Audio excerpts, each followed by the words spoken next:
Our first question is for our first speaker, Keith. Excellent presentation. The examples selected by Keith were highly contextual and thoughtful. I appreciate the survey conducted on this. How can we adapt this universal application for developing countries? Okay. Yeah, thank you for that question. I think the survey obviously was very specific to Jains in America, but I do think that this sort of model of using either this idea of neutrality or inaction in the developing in developing countries, whether that's the global south and other parts of the world. I'm sure that we can look at things, different issues, whether that's foreign conflict, even internal conflict within different communities within a certain country, and how we can look at the choice and the action of inaction. It might be a little paradoxical. The action of inaction and how we can apply Anekāntavāda to that to sort of change how we frame um, the our calling in those situations. Okay, thank you. The second question is for Ria. Good presentation, Ria. While the U.S. limits federal animal protection to welfare-based property laws, over 30 nations like Spain, France, and Tanzania legally define animals as sentient beings. Countries like Switzerland, Germany, India, Brazil, and Austria go further by enshrining animal protection or creature dignity directly into their constitutions. What are the challenges facing the U.S. in following the playbook from other countries? Ria? Yeah, that's a very well thought out question. In my research, I did encounter that there are other countries with legal frameworks that differ from ours, where they do afford animals these rights and protections, unlike the US's current legal system. As to why and what kind of challenges we would face in adopting that, I'm not entirely sure. I didn't get to fully delve into that in my research, but I think one challenge here in the US is the fact that we have a federal system, for example, and currently animal rights and animal welfare laws are subject to states mostly and not the federal government. So that creates challenges in creating uniform laws across states and like across the board. So I think that perhaps one challenge. But yeah, I think that's a very worthwhile question to dig into. Okay, thank you. Okay, the next question is for Ankit again. Thank you for your excellent presentation, Ankit. Based on your survey results, do you believe these findings reflect the broader perspective of the Jain community? Earlier, Yogendraji noted that the AAA principles work in tandem, specifically that the Anekāntavāda and is practiced with the foundations of Ahimsa and Agripa non-attachment. Following that logic, do you agree that the primary challenge at Jain centers or conventions is a lack of foundational knowledge among decision makers? Specifically, could it be that an attachment to taste and general ignorance are being prioritized rather than using common sense to apply ahimsa as a primary directive, rather than misapplying Anekāntavāda to justify existing habits? Okay, do you have that, or should I rephrase it? You unmute yourself. I think I got it. I think that there's two main sort of questions, and so I can maybe attack the first one and then the second one a little bit and make and hopefully answer both questions. So the first question, I think I honestly can't say for sure if it will reflect the broader Jain sentiment or perspective of the Jain community. However, I do think it may offer explanation to inaction and passive views on certain contentious or debated issues. So I think that I don't know if that helps, but I'm kind of separating the actual viewpoints from the sort of reasoning behind it, if that makes sense, and trying to focus on the reasoning behind it being the use of Anekāntavāda, irregardless of whatever the different positions that each that people are that the Jain community, whether broadly or in small pockets, may be taking. And I think for the second question, and I'm guessing that's more in response to um, seeing the like hearing about the attachment to taste in regards to like a convention going fully vegan and lacking foundational knowledge, maybe. And maybe I'm just contextualizing the question in a example of where there may be a lack of foundational knowledge amongst decision makers.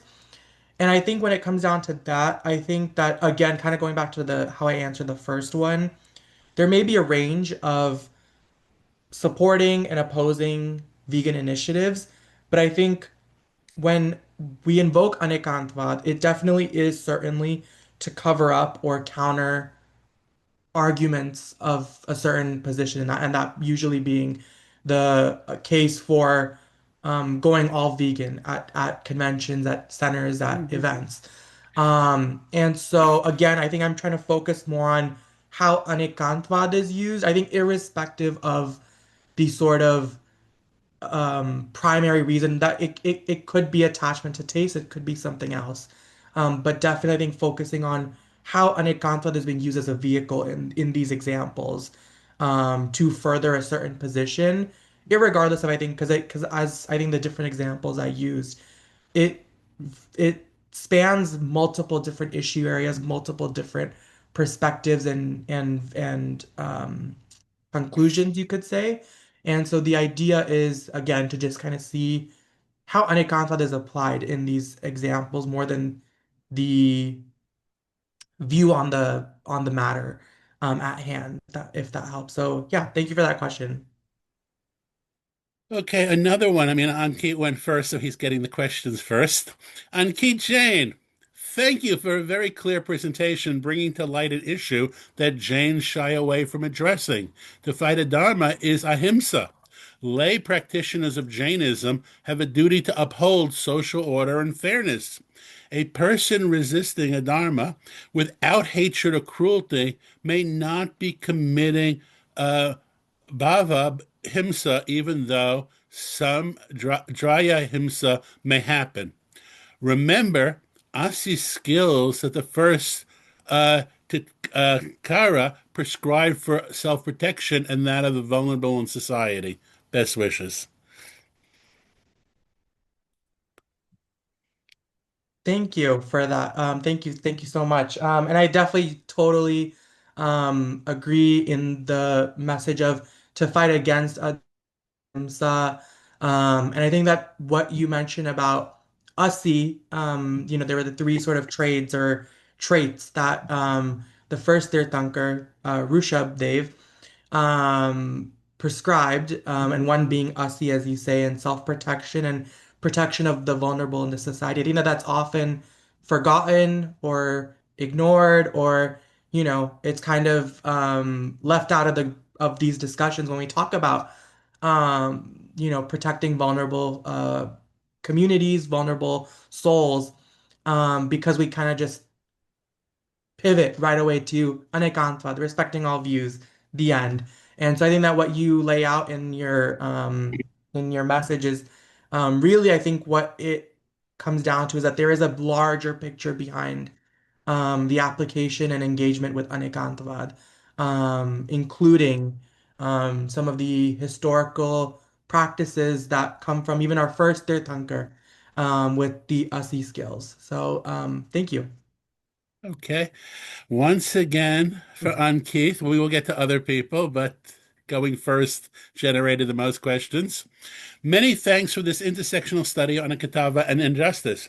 My question concerns the issue of power and privilege, but its global perspective. How to properly employ Anekāntavāda to defend marginalized people and deconstruct or fight against supremacist perspective. And I'm referring to the increasingly globalized traditionalist ideology. Okay, and it goes off into it. This is really Arianism, Julia Evola taking us further afield. Well, how do you deal with the more uh, more fascist and other forms of things out there? Do you have anything to say on any of these issues?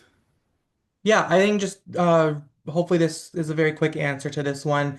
I think the hope is that deconstructing Anekāntavāda helps to see it not fail in the face of white supremacy and fascism in America and around the world.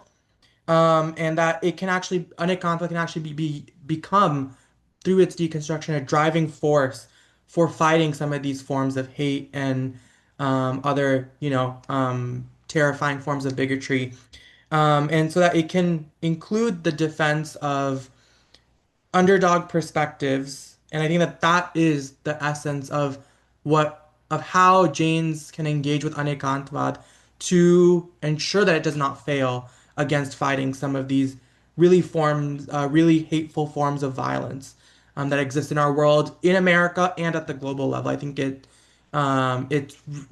though I focus more in on its application in the United States, I do think that this is a global model of applying Anekāntavāda Okay. to like vulnerable and marginalized communities around the globe. Okay. Next question is for Ria. In Europe, our laws recognize animal sentience, but the problem is translation, application, and enforcement. Sadly, Judea requires political influence and engagement to change regulations. Do you agree? Yeah, that's really interesting to hear about Europe. I think I do tend to agree that there needs to be more political influence in changing some of these laws here. I think part of the issue is that we have such a strong agricultural lobby in the United States that lobbies actively against some of these animal welfare laws and animal protections. And also, as I mentioned in my presentation, I think like agricultural gag laws too are mostly prevalent in these kinds of states with stronger lobbies, which again disincentivizes people from calling out animal cruelty and holding people to account. So there definitely should be more political influence, I think, and advocacy around this. Mhm. Question for Ankeith. The Jain community, historically and globally, ascetics and lay people, publicly promotes a meat-free vegetarian diet. This seems very political stance as it takes a particular stance, a one-sided stance even, regarding individual food choices. Are you proposing that invocation Anekāntavāda when it comes to dairy and not meat is a contradiction, or is it more nuanced?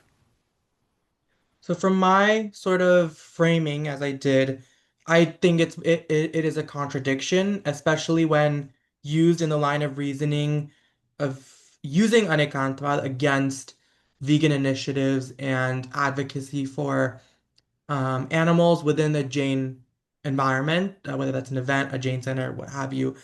So to answer that easily, I do believe it's a contradiction, and that's I think where the universal application way of deconstruction I think really comes down to it is seeing where we are using Anekāntavāda in contradictory ways, and that's the way to deconstruct it. Thank you for that question. Ishya, your first question. Excellent presentation. Every time I visit India, I'm overwhelmed by Jain practice and institutional actions towards social justice and education and healthcare and equality. I feel much more research on this would inspire our community and encourage more social action. Do you agree? Yeah, I mean, I think it's not just research, maybe even like publicity about these actions would do some really good work for Jains in America because there is obviously so much good work happening by Jains in India and South Asia. So I think if we're able to bring that kind of service-oriented outlook to Jains in America and kind of teach us that, it's not just about what you do in your free time, but how you can implement Jain values in your career as well. I think it would do a lot of good for our community. Okay, the next one is not really about the panel, but it's a broad question. I don't know who wants to answer it. Is Jainism truly atheistic? because my interpretation of what is being taught in this webinar is that the universe always existed in some form because God and the universe are part of the same. Is that a correct interpretation of Jainism? Okay, a lot of beg points in that. Anyone want to take that and give a clear answer? It could even be one of the organizers.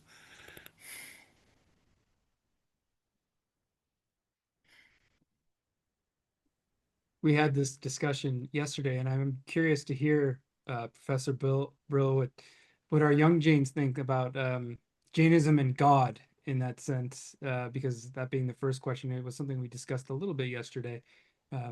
Do anyone from the panel want to comment on that?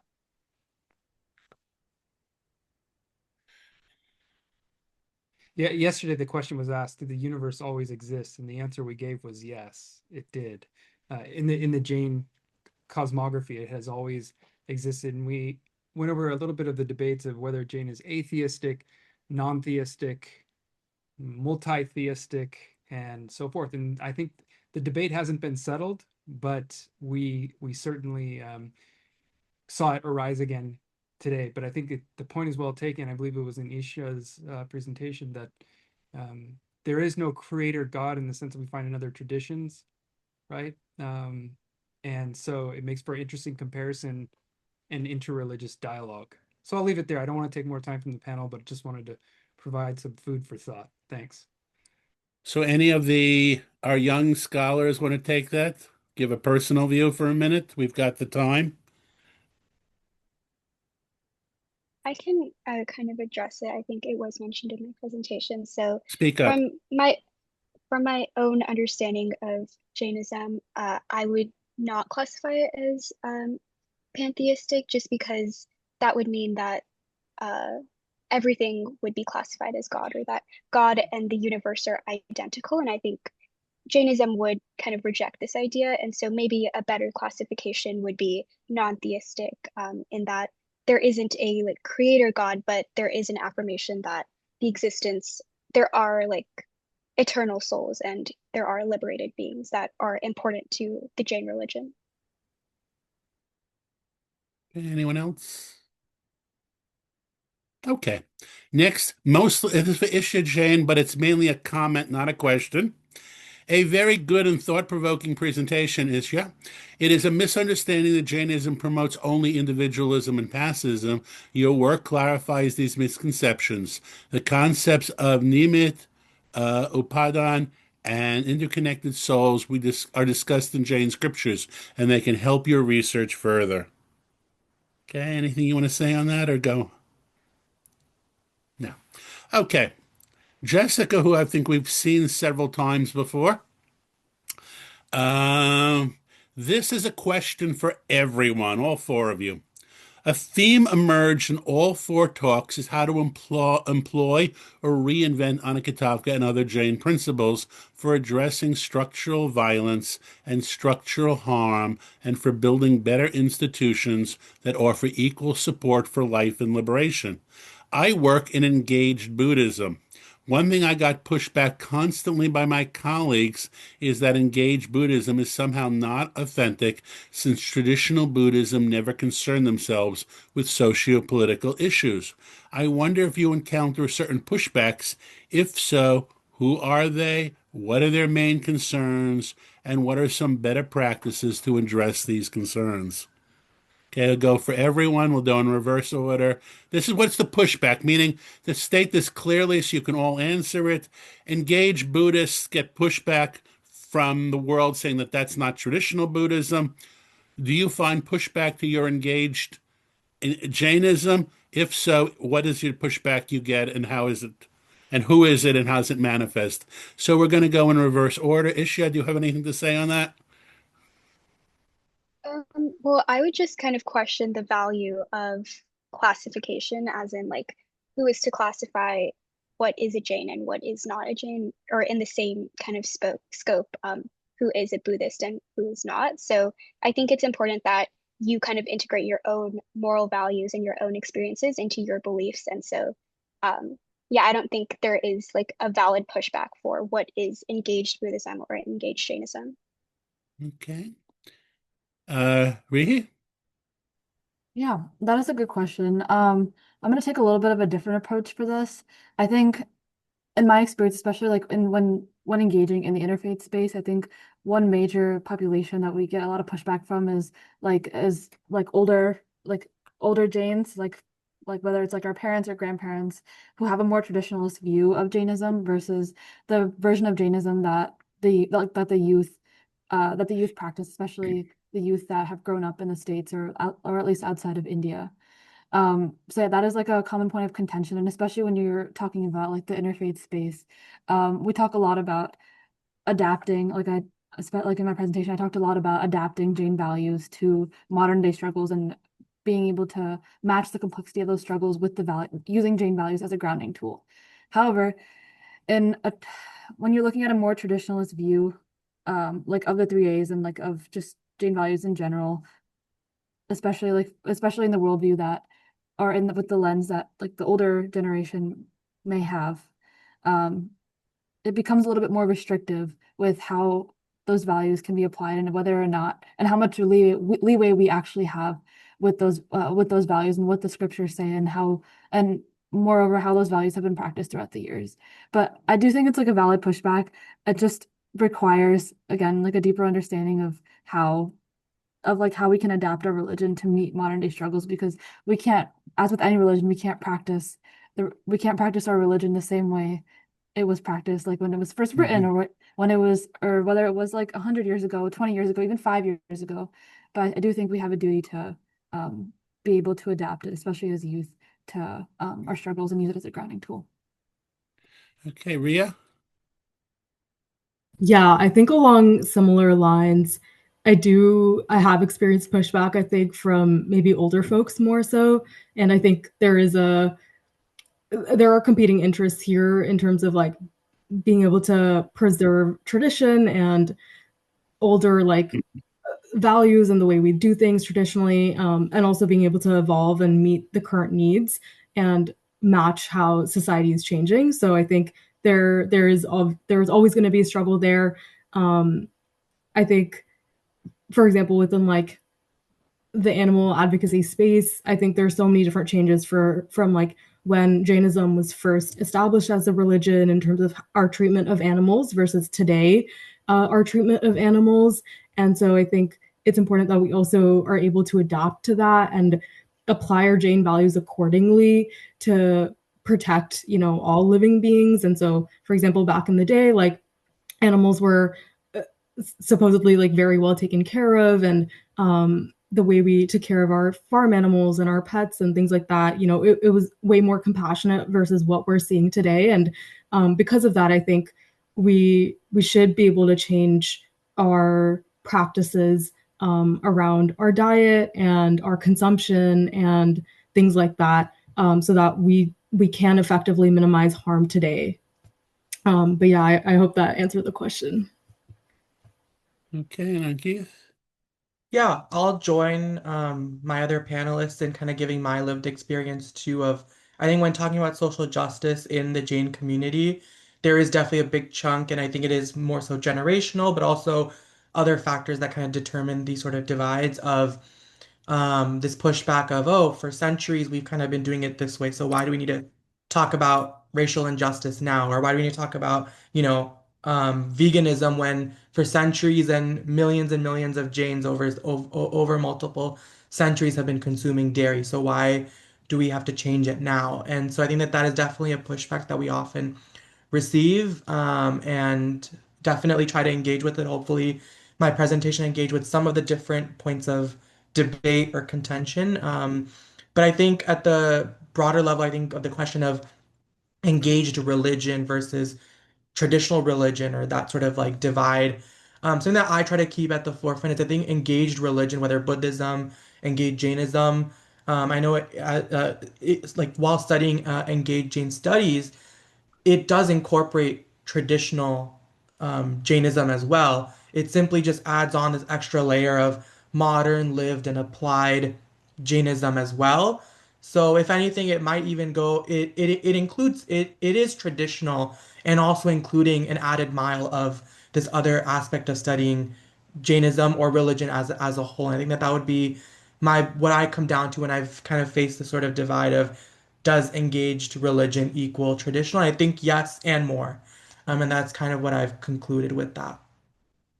Okay. Um, so anyone who's not on this panel want to comment on this last one about the pushback? Because I think it's an important topic. Does anyone want to add anything who's not on this panel? It's certainly a topic. I'm so happy to hear from you all, by the way, on this, because it's a topic that we discussed in our new volume, Engaged Jainism. And I appreciate Jessica's question as an engaged Buddhism scholar. And in that volume, we discussed how it tends to be the younger generations of Jains who are more socially engaged in the ways that I think all four of these presenters really brought across so wonderfully during this panel. So I just want to thank you all, and as I reflect on that. So thanks, Alan, for the opportunity. So I'm going to let you take the liberty as the moderator to ask a few questions. We've got a few minutes here. So I just sure. formulated these in order. From Keith, going back to your Black Lives Matter and the George Floyd issues and Jain principles, have you thought these through in really the formal categories? Could use the word universal of human rights or Kohlberg or any model you have of universal ethics? Because usually when you bring it to the table in public, you're putting it in dialogue with other theories of universal ethics. Like last conference I went to, it was all put on Universal Declaration of Human Rights. Have you thought it through those bigger categories? I have not. I've only thought of it through, I think, maybe like the AAA that we heard about in the previous session. And I kind of looked at it through there where, there is obviously a lot of violence that exists against against the Black community in this, in looking at that example. And so, seeing that violence and then using Anekāntavāda to sort of shield away from that is something that I tried to look at in just within those two sort of values, with the AAA confines. Okay, and now a question for Rihi. Have you looked at your concerns of saying we all have compassion or we all have mercy in terms of really the comparative studies? Because, for example, the Parliament of Religion uses Hans Kung's global ethic, but you have people who push back, Marianne Moyart, or others who push back and say they don't, or David Little, they don't translate well as being all the same. Have you thought through putting it more into the categories, the pro and con, whether we can make these comparisons? Just to clarify, are you asking if these comparisons are rooted in like the scriptures of Have you thought through about whether this is really, you say, yes, it's similar, but not similar. Have you thought it through in terms of there's actually a huge interfaith literature about how to do these comparisons? Have you engaged any of that? Okay. I think to my knowledge, I'm like I haven't read, or to my knowledge, I haven't read anything that specifically like in these scriptures that specifically talk about how to engage in interfaith conversations. I mentioned earlier in my presentation, I know bits and pieces, or like I've read bits and pieces of the Bible through Bible study, but I haven't actually like properly studied any of the texts of like these other religions.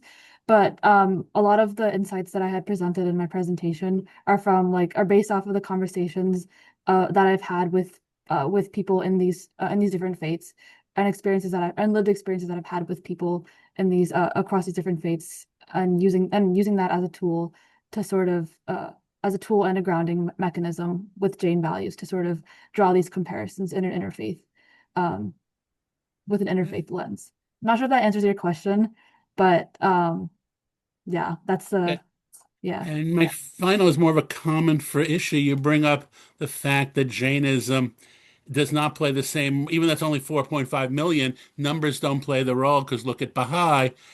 Baha'i was involved very actively in promoting itself in public right from the start, in a way that, being involved in interfaith and interreligious encounter in many cases, for James to have that same role is really getting up there and anything that goes on in the world, writing an op-ed, submitting it out there, showing up at every conference, making sure that Jains have a keynote speaker at every conference, Part of it is, once again, not, oh, why are we more passive or not? Part of it is actually getting out there and imitating the things you see from the Baha'i, from the HAF, the Hindus and others, of getting the word out there, getting the videos out there so that people know about it. So nice presentation, but a lot of work has to be done in a positive sense to make it happen.